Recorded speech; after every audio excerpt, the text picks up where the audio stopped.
नमस्ते भारत। मैं मीनाक्षी सहरावत। अभी हाल ही में कर्नाटक पुलिस के द्वारा मेरे ऊपर एक केस लगाया गया, मेरे अगेंस्ट एक एफआईआर दर्ज की गई और वो इसलिए की गई क्योंकि मैंने राष्ट्रपिता कहे जाने वाले एक व्यक्ति के ऊपर कुछ टिप्पणियां की। टिप्पणी करते समय मेरी भाषा एकदम नियंत्रण में थी। मैंने कोई अशोभनीय अमर्यादित शब्द का प्रयोग नहीं किया। उसके बाद भी मेरे ऊपर एफआईआर हो जाता है क्योंकि मैंने इतिहासकारों के द्वारा प्रमाण और तथ्यों के आधार पर जो कुछ भी ऐतिहासिक पुस्तकों में लिखा जा चुका है वही मैंने अपने शब्दों में जनता तक पहुंचाने का प्रयास किया, इसलिए मेरे ऊपर एफआईआर हो जाता है।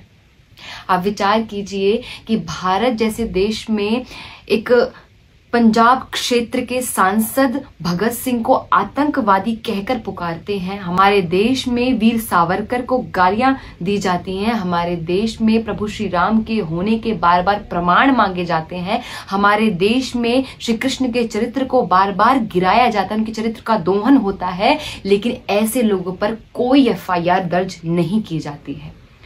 आप विचार कीजिए कि हमारे देश में एक पेंटर जो माता सीता, माता लक्ष्मी और अन्य कई देवियों की नंगी तस्वीरें बनाता है, उसको पद्मश्री और पद्म भूषण से नवाजा जाता है। एफआईआर तो होने से रही। हमारे देश में मदर टेरेसा आती है, हमारे देश की संस्कृति को खराब करती है या कन्वर्जन करती है और उसको भारत रत्न मिल जाता है। अब विचार कीजिए, हमारे देश में जेएनयू जैसी यूनिवर्सिटी में एक व्यक्ति भारत तेरे टुकड़े होंगे जैसे नारे लगाता है और उसके ऊपर कोई कार्यवाही नहीं होती है। क्यों?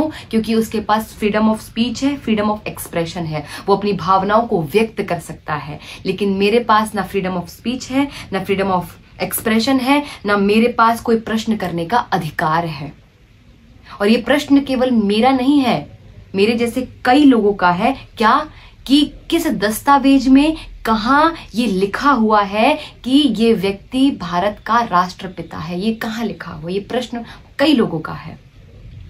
आप विचार कीजिए, मेरा केवल इतना कहने पर कि इस मां भारती का कोई पुत्र तो हो सकता है, कोई सपूत तो हो सकता है, लेकिन मां भारती का इस राष्ट्र का कोई पिता नहीं हो सकता है, इतना कहने पर मेरे अगेंस्ट एफआईआर हो जाती है।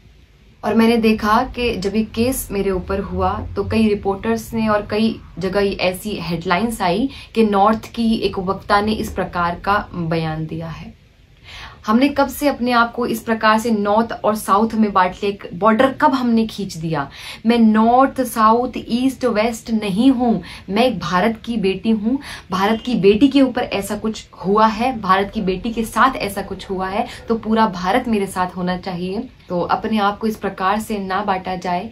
और जब से ये केस हुआ है तो कई लोगों का और बहुत लोगों का मेरे पास सपोर्ट आ रहा है, निरंतर सपोर्ट आ रहा है। आप लोग बहुत सपोर्ट कर रहे हैं और इसी प्रकार से सपोर्ट करते रहिए, क्योंकि आप लोग सपोर्ट करते हैं तभी हमारे भीतर से ऐसी आवाज़ निकलती है और हम अपनी आवाज़ को लोगों तक पहुंचाने में सफल रहते हैं, क्योंकि आप लोग साथ रहते हैं। और ऐसे ही साथ रहिए। जिस प्रकार से आप हम जैसे लोगों की सहायता कर सकते हैं वैसे करिए। अपने तन से, अपने मन से, अपने धन से करते रहिए।